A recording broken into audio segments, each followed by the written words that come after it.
Hello, first of all, thank you, Bruno, for the presentation. I am Isabella from Brazil. This is Malika from Tajikistan and Chandni from India. You can pass.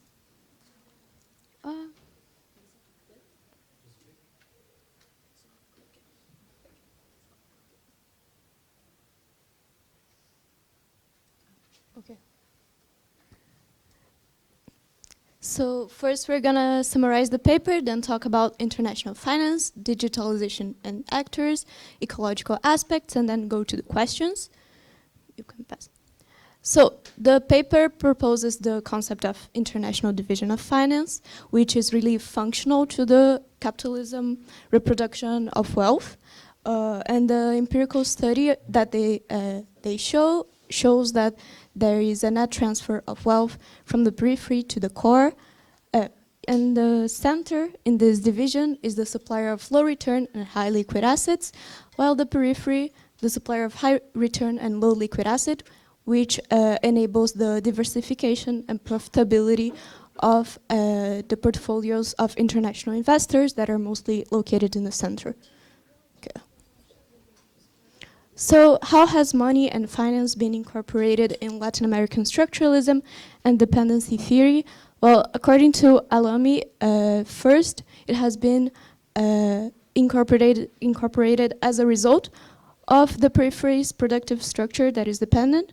So for instance, Prebisch says how the dependent productive structure makes the monetary policy really not meet the domestic needs, but in turn just manage the international liquidity cycles. And Amin points out how banking systems in the periphery are oriented toward short-term financing because reflecting an already extractive pattern of colonization. And it is also a primary driver of dependency. So, for example, there's this paper by Tavares where she says that the hegemony of the dollar and its influence on the external debt of Brazil, which reflects this idea of the original sin in which peripheral countries were unable to borrow from abroad in their own currency, and how this led to dependency. Okay.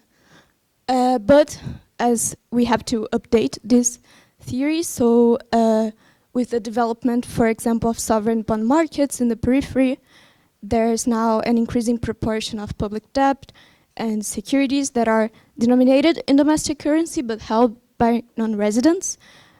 So in this way, the currency mismatch risks goes from the borrowers, which were the debtor countries, to instead the investors of the core country, which seems to be good news. The risk of exchange rate fluctuation is no longer from the borrowers.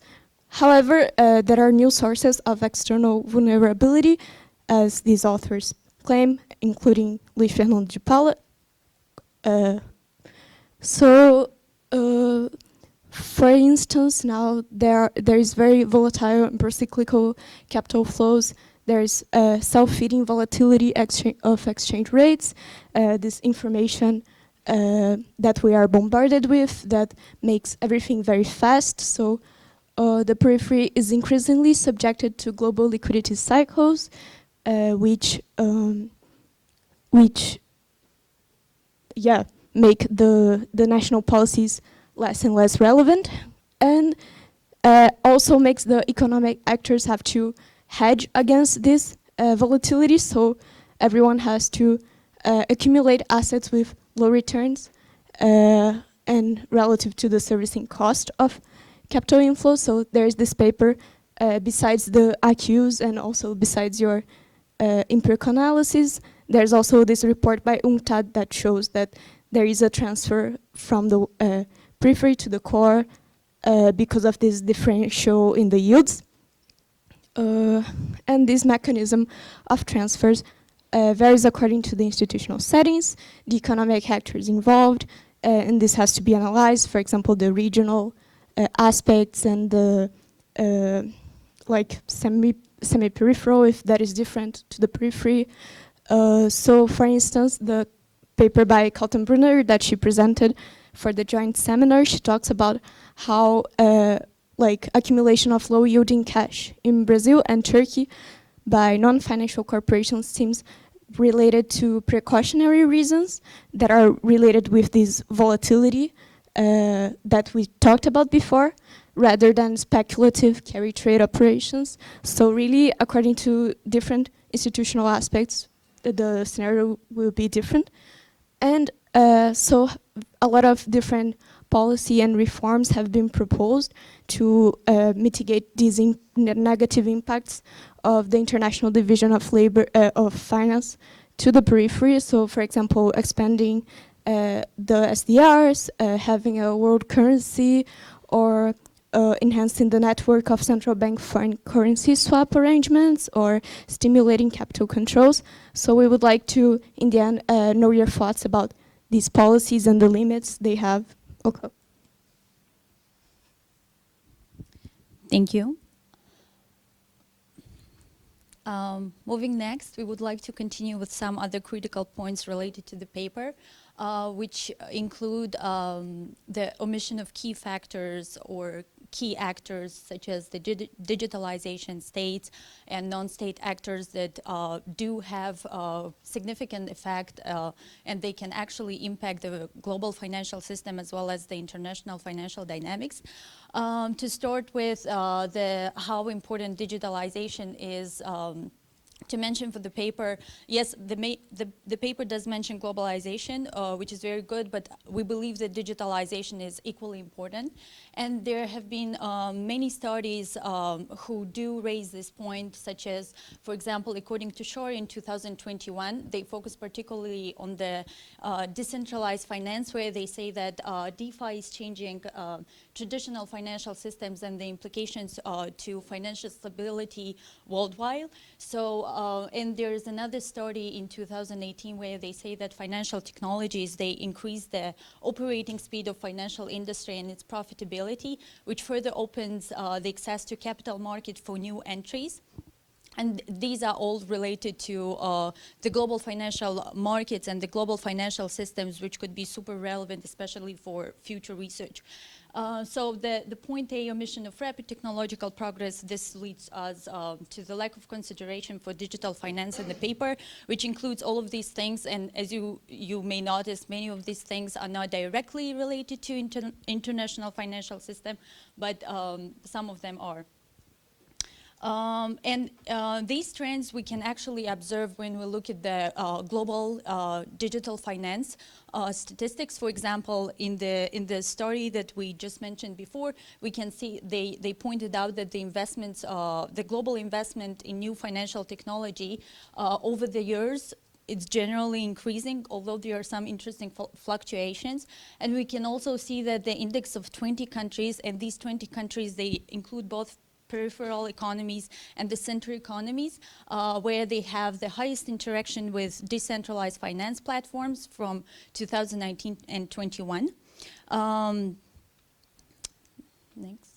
And we can also see the increasing significance of digital assets, which includes the cryptocurrency and the central bank digital currency tracker for the and central bank digital currency. For the cryptocurrency ownership, you can see that the number of the countries who own the cryptocurrency and their percentage of ownership is increasing. Similarly, if you look at the global picture, I hope nobody is from Oceania, because I had to exclude it. No offense, but there was the part that you don't see. It was mostly purple, which means that it was not purple. It was in this color, in development stage, and you can see that the central banks all over the world, they are launching, even though there are just 3 of them, but most of the programs for the digital currency, they are in pilot development and research status. Another critical point was the omission of the significant role of factors which play when it comes to international financial system. It's the state, it's the multinational corporation, it's the international financial institutions.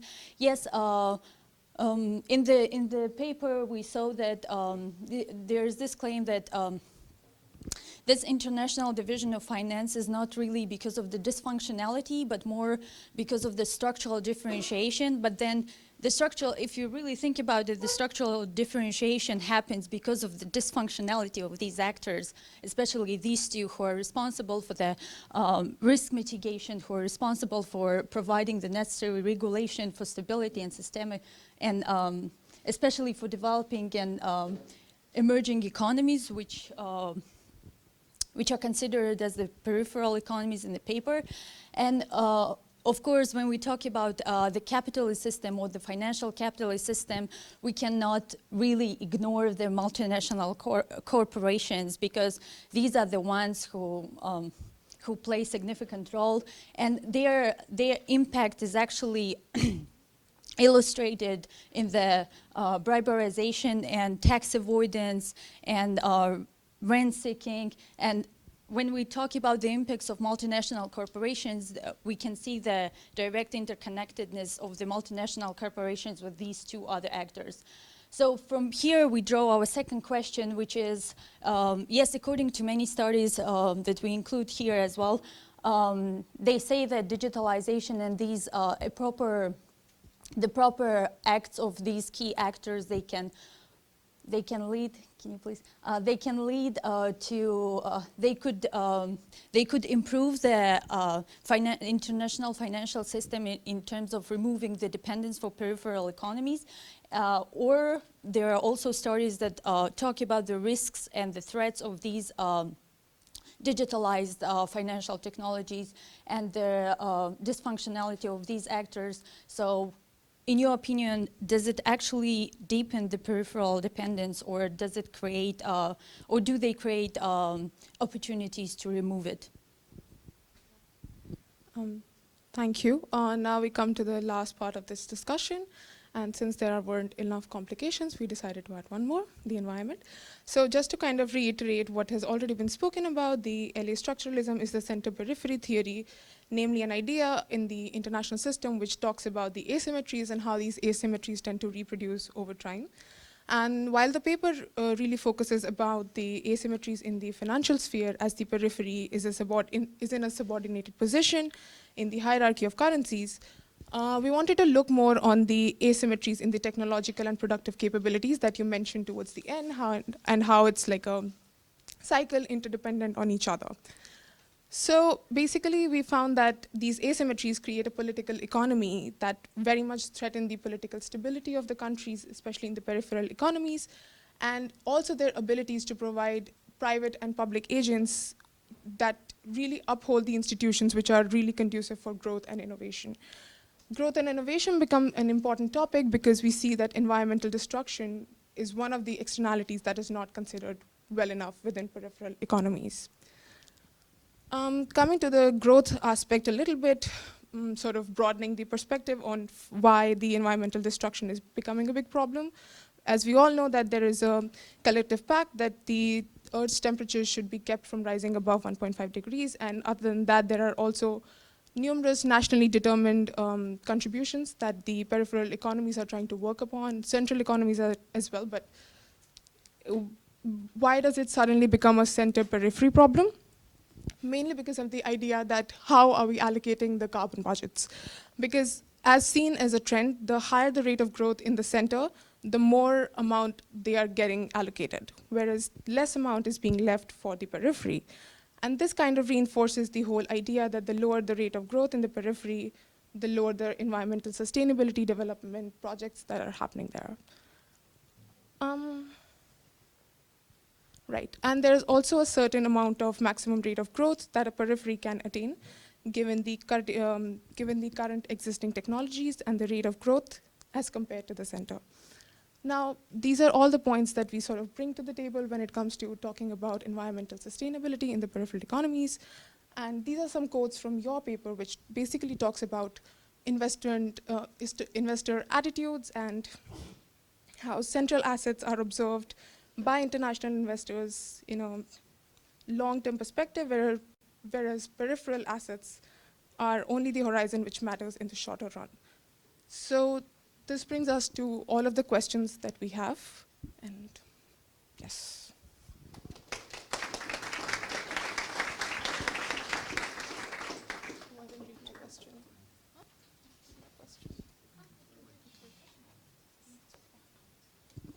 Thank you.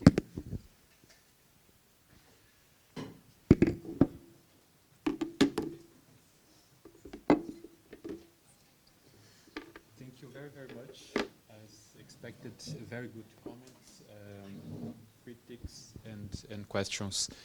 Let me, first of all, let me organize my comments here.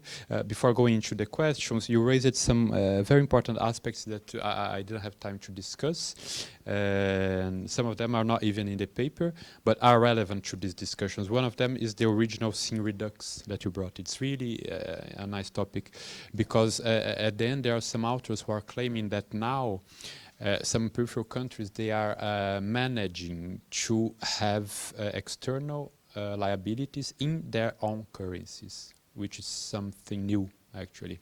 I don't know if you know the whole discussion about the original sin that she brought. The original sin is a discussion by Eichengreen that peripheral currencies, they do not manage to issue external debt in their own currencies. They have to do it in dollars, right? For structural reasons. And then now 20%, 25 more or less of the public debt in Brazil inside the country, the national debt, right, is in the hands of non-residents. Meaning that, well, as I indirectly said, international investors, they are prone to go to Brazil and buy bonds in reais, in Brazilian reals, right? So this is something new. Very importantly, because, as she said as well, when there is an exchange rate variation, when there is a currency devaluation, the problem is in the hands of the one who detains the asset and not in the hands of the one who has the liability. So we had last year, I don't know, 10, 15% devaluation of the Brazilian real. Who lost? Not the Brazilian state, who is indebted in real, but the foreign actor who had Brazilian bonds in his or her portfolio, right? So this is a new thing. And in a certain sense, it reduces vulnerability, but there is a whole discussion, even in Campinas, there are colleagues of mine who goes in different directions, but I'm among those who think that this means that there is a new vulnerability, but it's still a very high vulnerability, right? Why? Because those non-residents, they can just abandon the country. They can just abandon the country. So it can be seen as an even worse thing to have 20% of the stock of public bonds in the hands of non-residents. Because the risk of capital flight increases, in my opinion. It's very different from, Anina mentioned that, Anina, I don't remember, in one of the former, in the seminars we had last week, someone mentioned that in Japan, for instance, most of the public debt is in the hand of residents in Japan. Even if it is 200% of the GDP, it is in the hands of Japanese people or residents in Japan, unlike other parts of the world, right?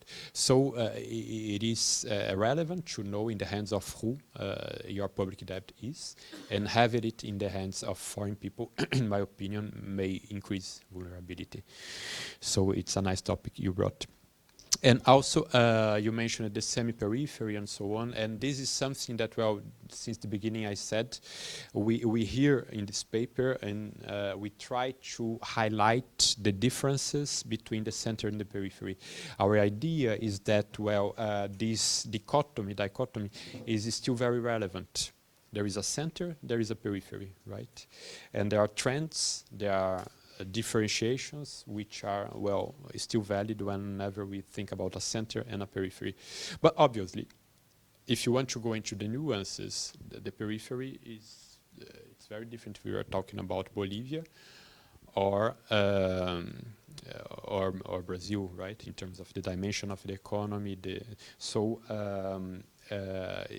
we can go into the differentiation within the periphery. It has an avenue for research as well, in terms of the institutionality, the role, the international vision of labor, and so on and so forth. So it's a very important aspect, which I must confess that we have still not done. We still treat in this dichotomical way. Then going through your questions. What are your thoughts about the policies and reforms proposed? Can they attenuate the negative effects of the international division of finance for the periphery? And indeed, there are lots of proposals about changing the international monetary and financial system. Since Keynes, and you mentioned it, that in the Bretton Woods system, or in the Bretton Woods conference back in 1944, he brought to the table a different proposal, as you probably know, diverging from Dexter White, who was the US representative, because he proposed that it would be better for the world to have a supranational currency for the international operations, which would be named as Bancor. I won't go into the details, but the whole idea, he was British, so he knew very well the benefits for the country issuing the key currency of the world and the problems for the other countries. And then he wanted to avoid it when it was not anymore his country that was the hegemon, but it was changing to the US. But then Dexter White, on the other hand, also knew very well the benefits, the exorbitant privilege, to use the expression by Valéry Giscard d'Estaing, the exorbitant privilege for the country issuing the key currency of the world and the problems to the rest of the world. And so this idea was abandoned in the Bretton Woods conference, but every time someone comes with this idea again. And I do think that it is important to have it in mind. I mean, theoretically, it would be a good option, because then we would avoid this possibility of countries using their currencies for nationalist purposes as a weapon and so on and so forth. Also because behind the proposal of Keynes, I won't go into the details, but the idea was that not only the deficit countries would have to rebalance their economies, but the surplus countries as well, countries having surpluses in the trade account, they would have also to rebalance their economies. So it would mean at the end of the day a more symmetric rebalancing of the different countries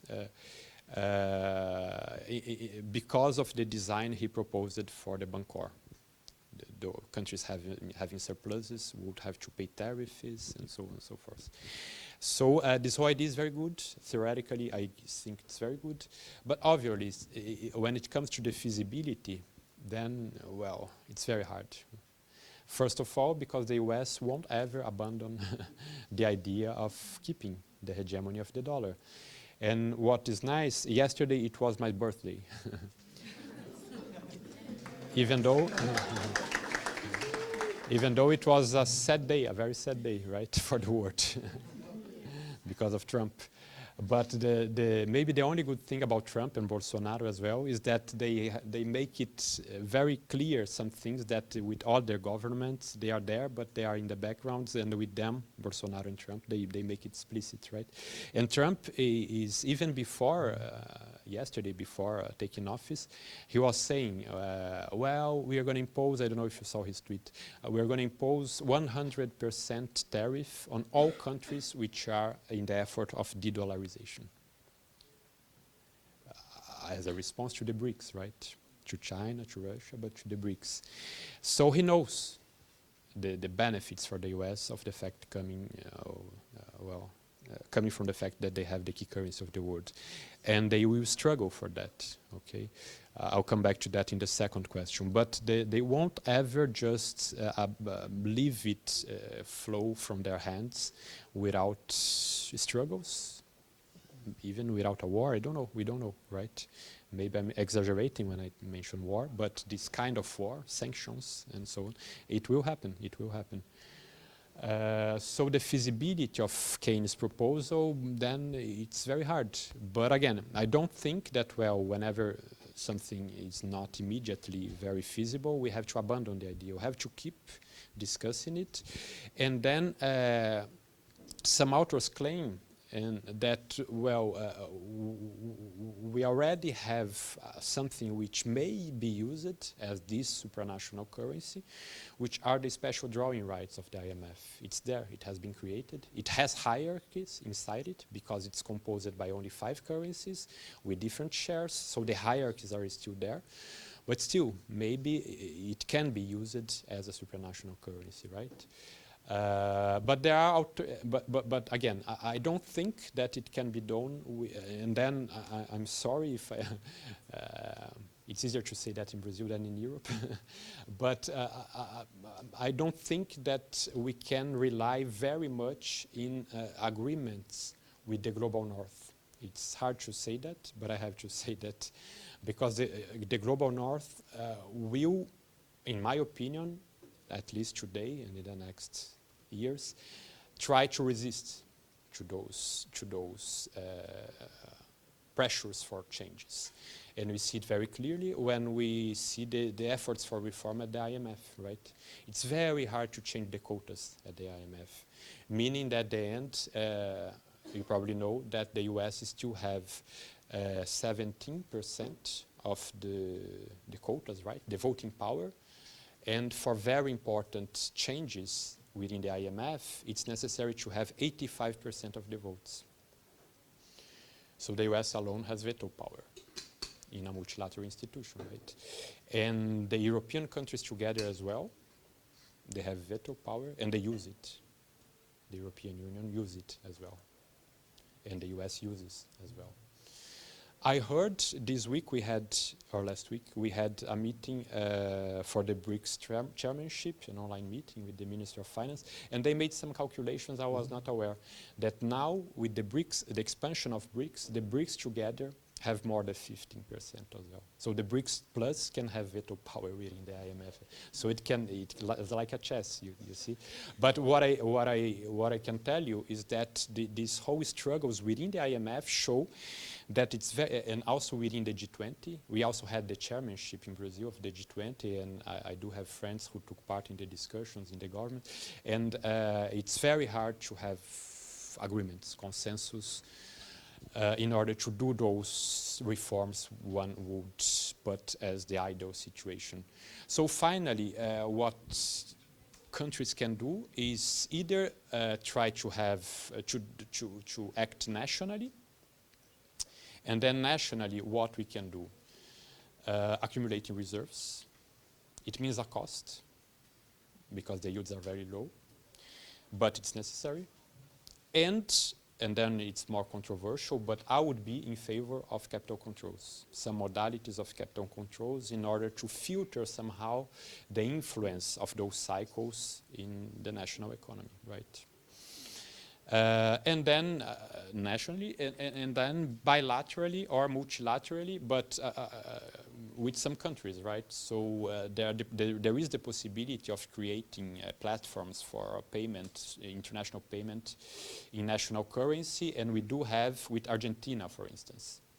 We created it in 2009. But it doesn't work. I guess Nina mentioned that. Why? Because the Argentinians, even the Brazilians, but even more the Argentinians, they do not want to receive pesos. They want to receive dollars. So even for countries which are willing to escape this dollar trap, they are in this dollar trap. Okay? It's not easy at all. As a footnote, I can tell you that I don't mention it that. But even the New Development Bank with it's the BRICS Bank. If there is one institution in the world which is trying hard to de-dollarize, it's the BRICS Bank, especially with Dilma Rousseff, the current president of the NDB, the former Brazilian president. She's very much willing to go in the direction of de-dollarization. But the NDB has to respect the sanctions. The NDB is not lending to Russia. You see how strong is the trap, you see? So it's not only a matter of willingness, but still there is this possibility of bilateral platforms, bilateral things, which are necessary. They are not enough, but they are necessary. And then I do think it's important, and then I can come to the second question, for some countries in the world to try to go in the direction of, well, reducing this dollar trap, and then the new technologies can play a role. I'm hearing precisely, my research I'm doing here in Paris is precisely about the central bank digital currencies. And my question is this one. Do the advent of the central bank digital currencies, is the advent of the central bank digital currencies something which can promote a reduction in the asymmetries of the IMFS, the International Monetary and Financial System? This is my question. And then I'm trying hard to read and to understand and to make interviews in order to respond to this question. And last week, I finished my very first paper. It's a preliminary paper, but what I think after doing some research is that there is room for fostering payments, for the diversification of the currencies which are used internationally. But obviously it won't mean dethroning the US dollar. I do think that the dollar hegemony will last, not forever obviously, but for the near future we won't see the collapse of the US dollar. This is my opinion. There are plenty of opinions around it, but I don't think. The new technology in itself is not something that can change things, because behind technology there is this geopolitical struggles. This is much more important, the relevance of the capital markets and so on and so forth. But the current context, what I argue in this other paper, is that the current context, which combines important transformations in the, economically speaking, in the world, right? The ascension of China, very importantly. Important disputes, geopolitically speaking, so it's geopolitical crisis, and geopolitical crisis may give floor to transformations. Political willingness, which is in itself is not enough, but it's something necessary. And technological transformations can give floor for some, well, some margin of maneuver for some increase in the currencies which are used internationally for payments. There is a project, the name is mBridge. I don't know if you heard about it, but more than 100 countries in the world are developing their central bank digital currencies, and there are some projects for the cross-border payments in CBDCs, in central bank digital currencies. And the most interesting one, in my opinion, is the mBridge, which is done by China, Hong Kong, Thailand, and United Arab Emirates, and now Saudi Arabia as well. The BIS was part of it, and they just abandoned the project. Why? The allegation is that it became already a minimum viable product, so it can go in, the central banks which are behind the project can develop it by themselves. This is the official allegation. But many people are claiming, and I tend to agree, that geopolitical reasons are behind it, precisely because they saw, I repeat the countries, China, United Arab Emirates, and so they saw that, well, this mBridge project can be an important tool for de-dollarization. It can be used for geopolitical reasons. And then there is this whole discussion if the BIS abandoned the project because of these reasons or not. But then coming back, I do think that mBridge can be an important project, because the new technologies in itself are not the solution, but it's also true that if new payment systems are being created, they can create alternatives to the SWIFT, right? They can reduce the path dependency. And they can promote, because of the technology involved, also the exchange of national currencies without the intermediation of the US dollar, because as you know, the US dollar is the vehicle currency of the world. So there is no market for, I don't know, exchange from Brazilian real to South Korean won. No, you have to go into the dollar. You have to exchange Brazilian real for one. And then with the new platforms, you can do it directly, potentially. We don't know.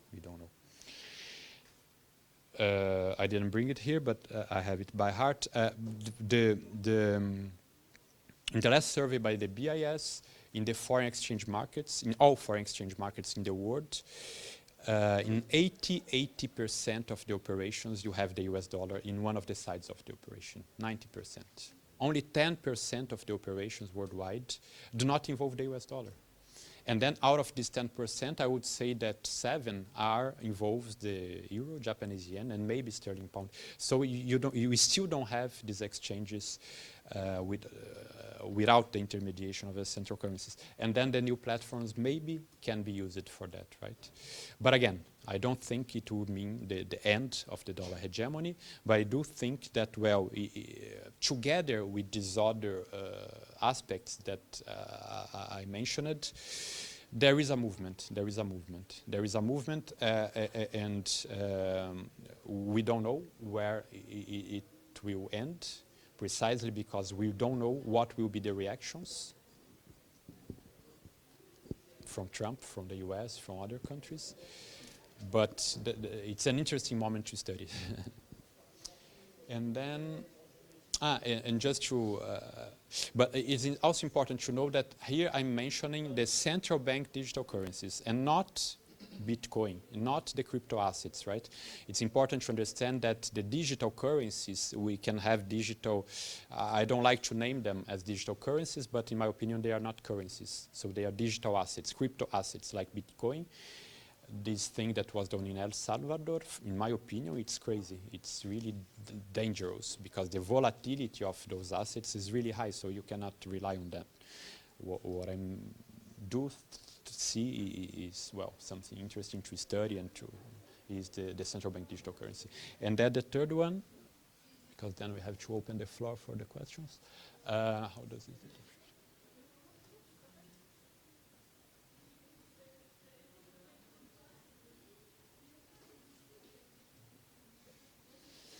It's a good and very hard and complex question. Actually, the next intervention by Roman Schwarzman, he's doing interesting work. Maybe you can ask his question to him as well. Because he's doing interesting work precisely on the links between the currency hierarchy and the ecological hierarchies, right? And there are links. We can imagine, for instance, that, well, countries like Brazil, it are very much dependent on commodities. Whenever there is a commodity boom, prices of the commodities go high, and then it means a strong appreciation of our currency, right? Which is not a good thing. We tend to think that a strong currency is a good thing, but it's not necessarily. Having an appreciated currency fosters deindustrialization and so on and so forth, deepening our role in the international division of labor, you see. So there are connections between those hierarchies.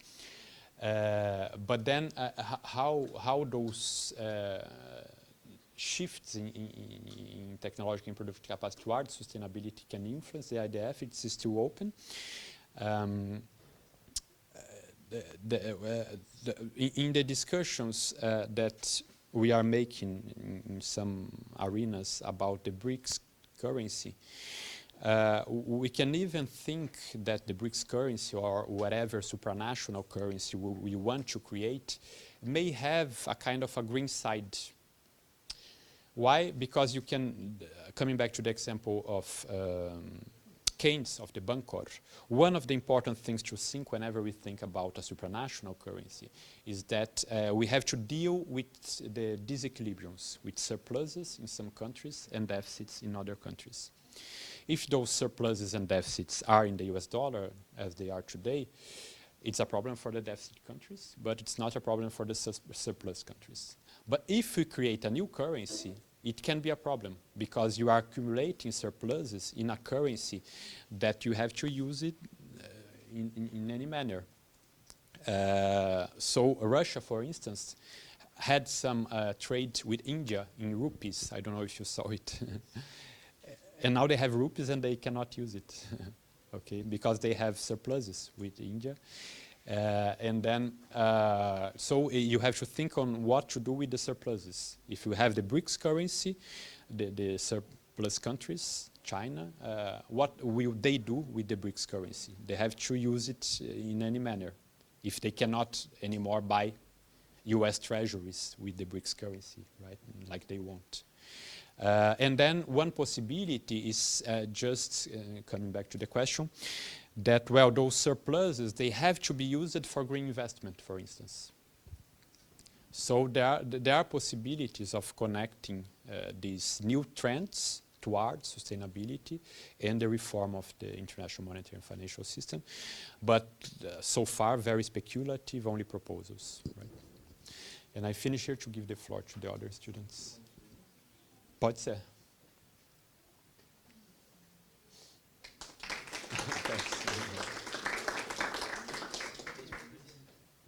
Pode ser 3 por vez. Hi, I'm Charlie from the United Kingdom.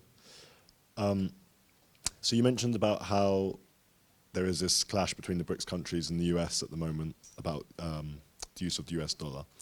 And I seem to remember Trump himself tweeting about this maybe a couple months ago, suggesting that the US was going to hit back and that he himself was aware of this issue. What do you think is going to be the likely response from the US to try and maintain dollar hegemony in the world? And how successful do you think the US will be in trying to contain sort of the growth of a BRICS currency or the move away of the BRICS countries from the US dollar?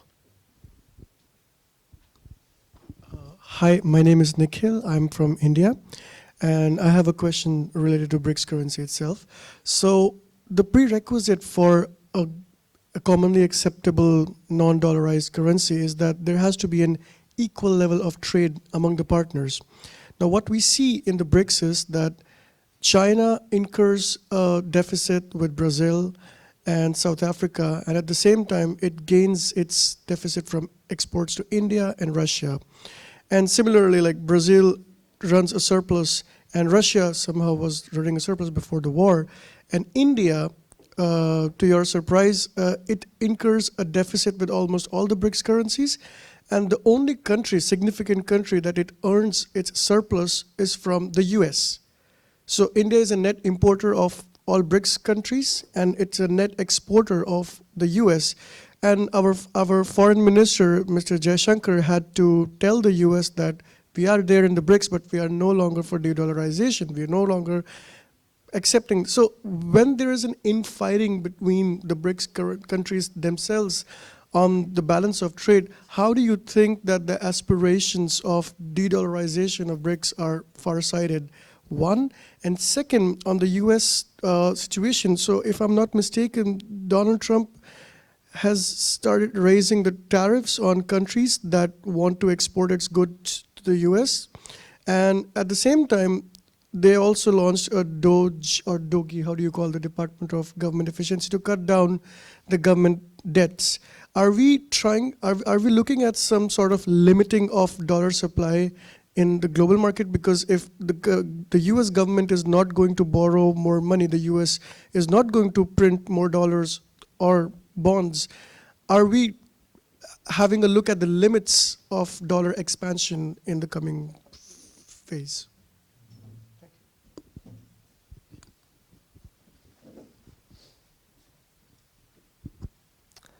Hello, I'm Thomas from Norway. I have a question about dollarization, and I was just wondering how you conceptualize like full official dollarization in the currency hierarchy framework. Would you say it's moving up or moving down in the currency hierarchy? Because you're taking on the top currency, and you also have benefits like you get lower inflation, for instance. But it makes your banking system more vulnerable. It restrains the fiscal space of the government, etc. And how does this depend on the institutional context? Because, for instance, if you have an agreement with the Fed, where it acts as a lender of last resort, would it then be moving up instead of moving down? Or, yeah, how do you conceptualize this?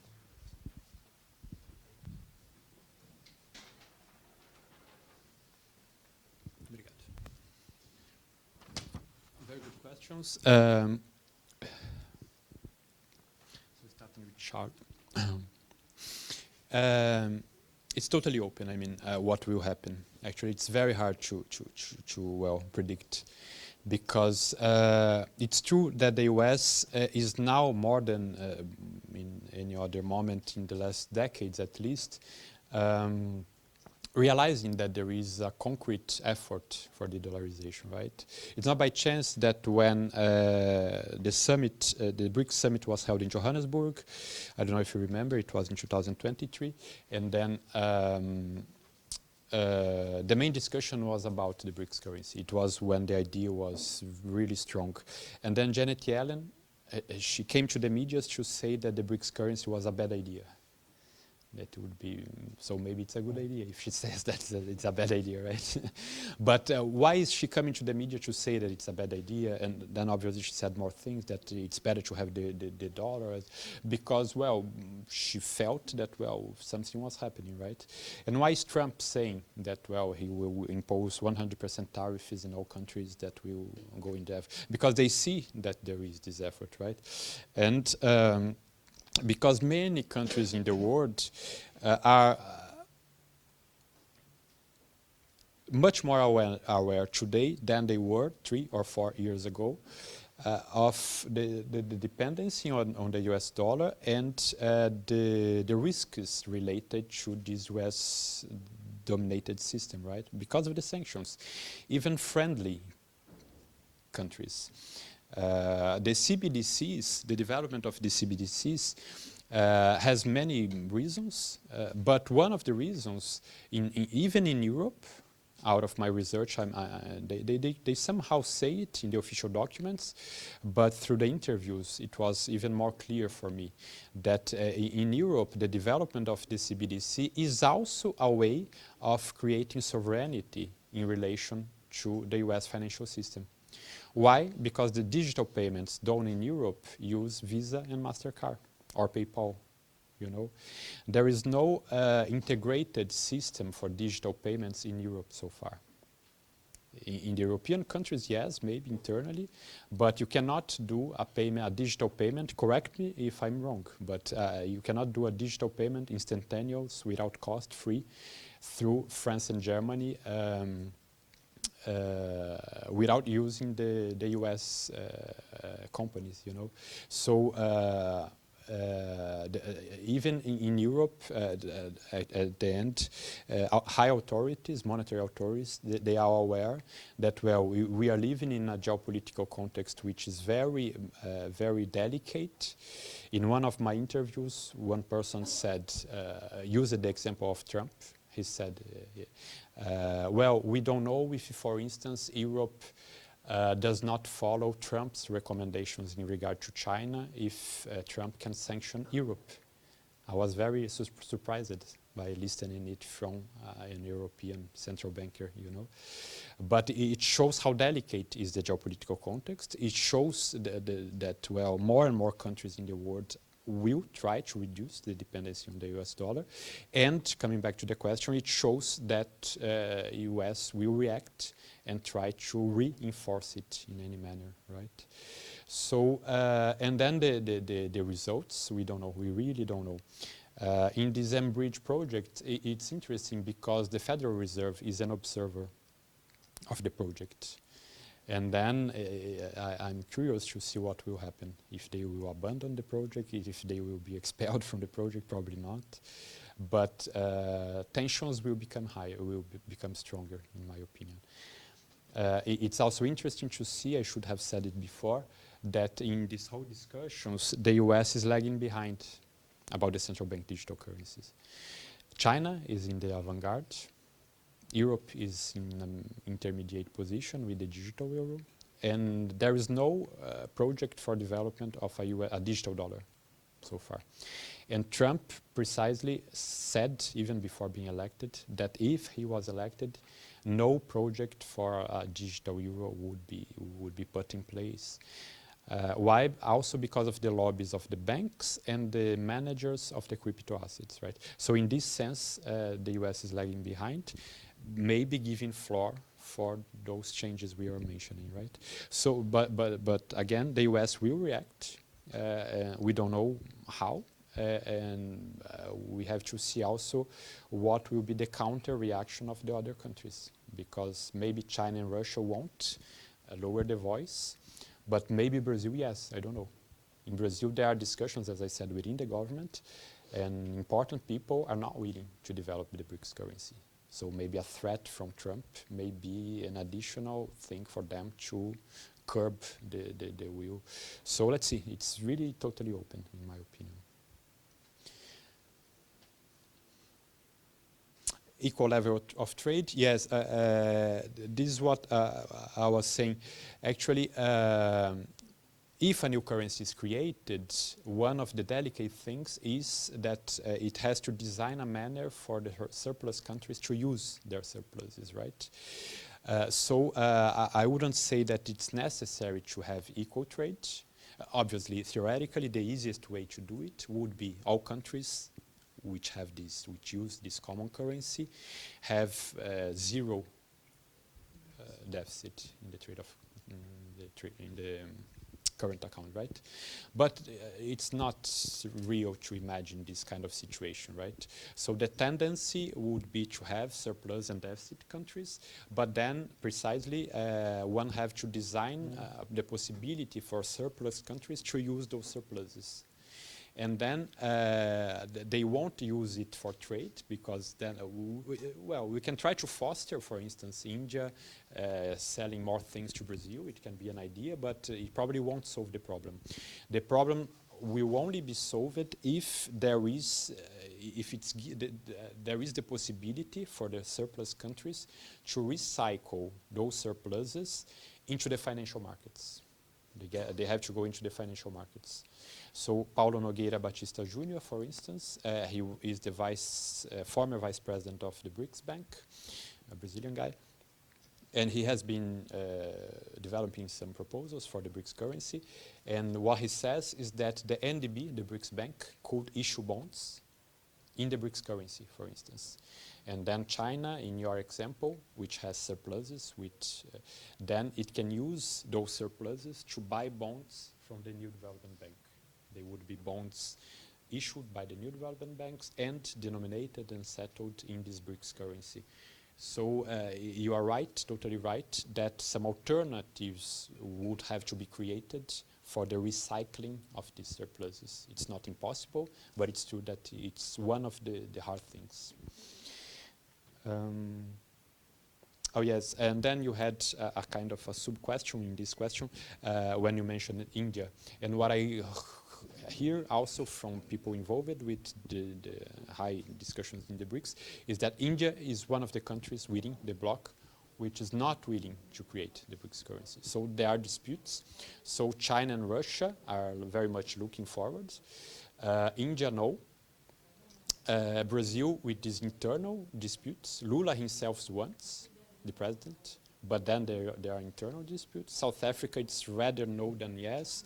So, and then one of the discussions that are taking place also in the BRICS nowadays, not only related to the currency, is regarding the governance structure, because the BRICS so far, with the 5 countries, they had the definition that they should reach consensus, right?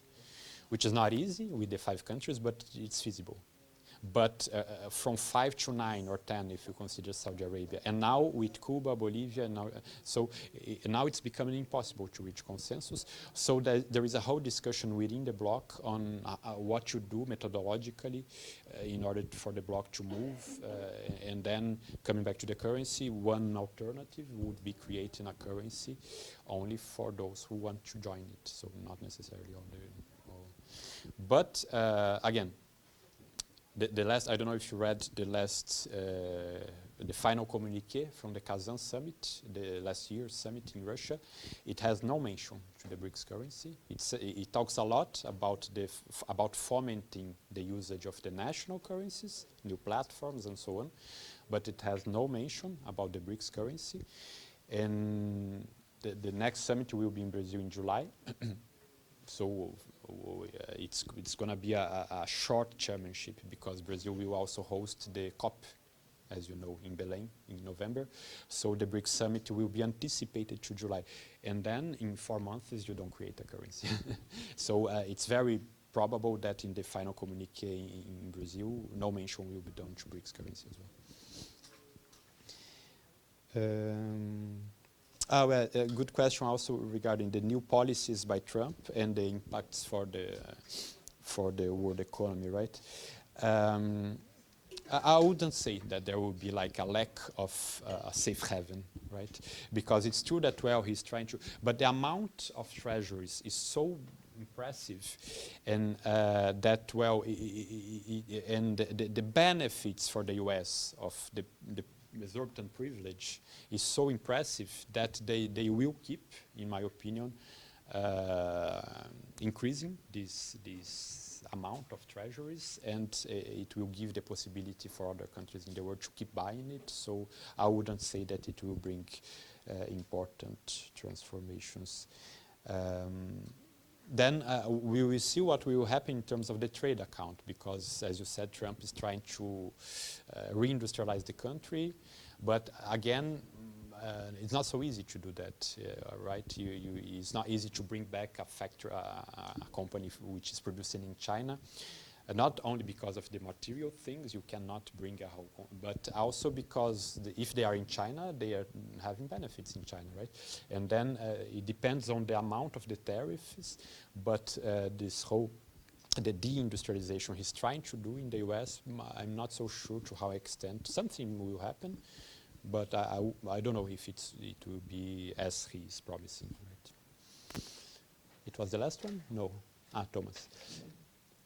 Okay, concepts of this is important indeed. And Jean-François Ponceau, one of the guys I mentioned here, he makes interesting discussions on that. Because it's true that when we talk about dollarization, we can talk about very diverse situations. For instance, we have Ecuador in Latin America, which has not anymore a national currency. You probably know it, right? They adopted dollar as their currency. They don't have anymore a national currency. The same for El Salvador. And we have Argentina, which is dollarized, but not in the same way, because they still have the peso. There are discussions about Milei was trying to dollarize the country, but also it's not that easy. So it's in the Ponceau and some other authors as well. They make a typology, and so they would name it as a full and official dollarization in the case of Ecuador, for instance. In Argentina, it's a non-official dollarization and a partial dollarization. And then with these two dimensions, you can have a matrix. You can have a full or partial, official or non-official dollarization. So in the case of Lebanon, Nigeria, you can have different cases in which you have full or partial, official or non-official dollarization. And in the case of Brazil, for instance, then it's totally different, because we are not at all a dollarized country. Inside the country, we don't use dollars. Actually, Nina also mentioned that we still have a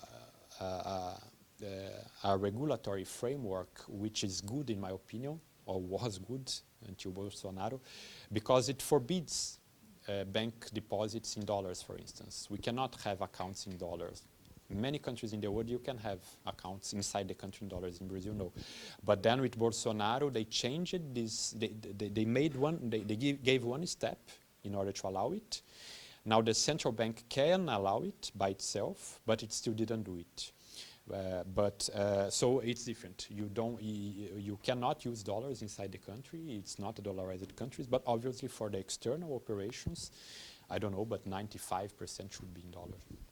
So you can have the substitution of the dollar internally in some cases, worst cases, and you can have the non-substitution internally, but the need to use it externally, like in the case of Brazil.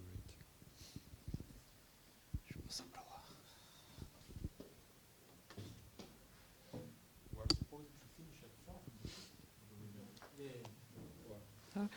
I'm Andresa from Brazil. Thank you for the presentation.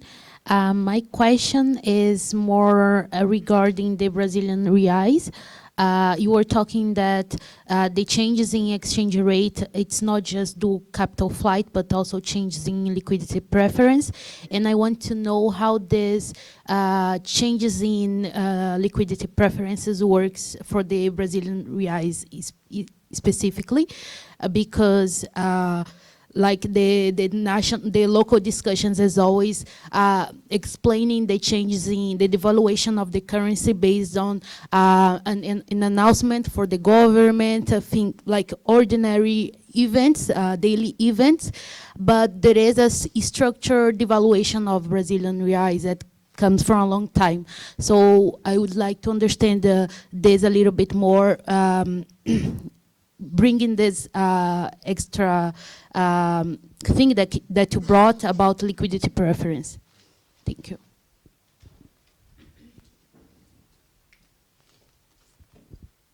Hi, I'm Daniela from El Salvador. Thank you for the presentation. And maybe my question is a bit of a follow-up to Thomas' question as well. As you mentioned when you were saying about the consequences of the structural differentiation that you mentioned in your presentation, one of the aspects was like the economic policy implication. And especially in the case of El Salvador, that is a full-on dollarized country. And as far as I have like memory, the role of the central bank has only been symbolic. What will be like the policy implication in this sense, like maybe going to the fiscal scenario, or how does it really impact like this international division of finance, other policy making in countries that don't have autonomy to make monetary policy?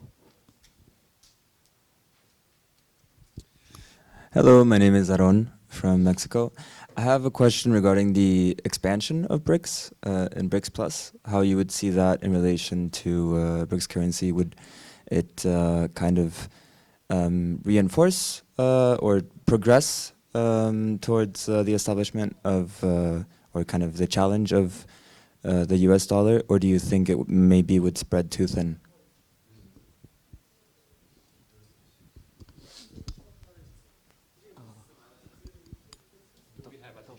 Talvez a gente não tenha mais tempo para nenhuma, então acho que eu pegar da Rica e...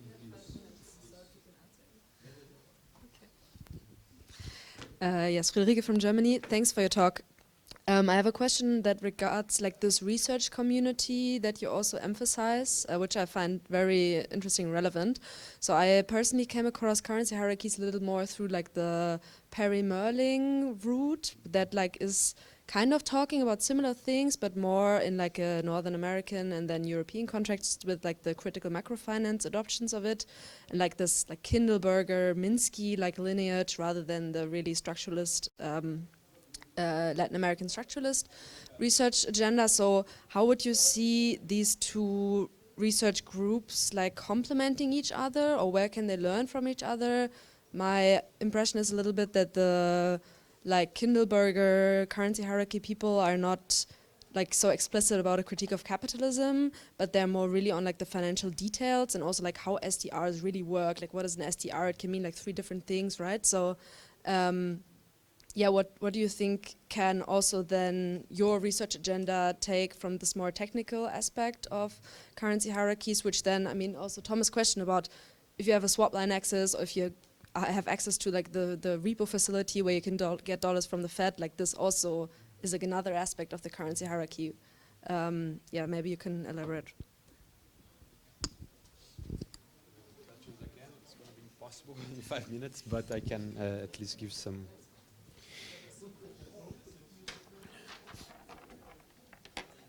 So Andressa, well, I would say that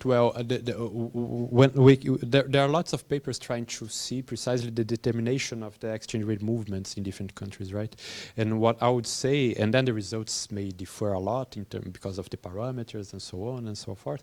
But what I would say is that in peripheral countries, an important part of the determination of the exchange rate movements come from abroad.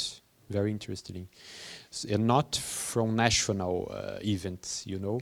So we can have very important depreciation of our currency, even if nothing happened in Brazil.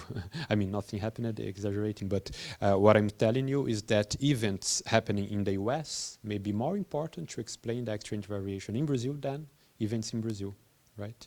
And we saw it recently. With the recent movements are related to Trump, okay? And it's also possible to see it when we see the core movement of the peripheral currencies, the exchange rate of the peripheral currencies. Try to see it, a simple chart, but the Brazilian real, the Turkish lira, the Russian ruble, maybe nowadays, is, but try to put 5 or 6 or 8 different peripheral currencies. You're gonna see that they have a co-movement, right? Because this is explained by international reasons. Very importantly, the monetary policy in the US and the international liquidity preference of the global markets. This explains an important part of the exchange movements in the periphery.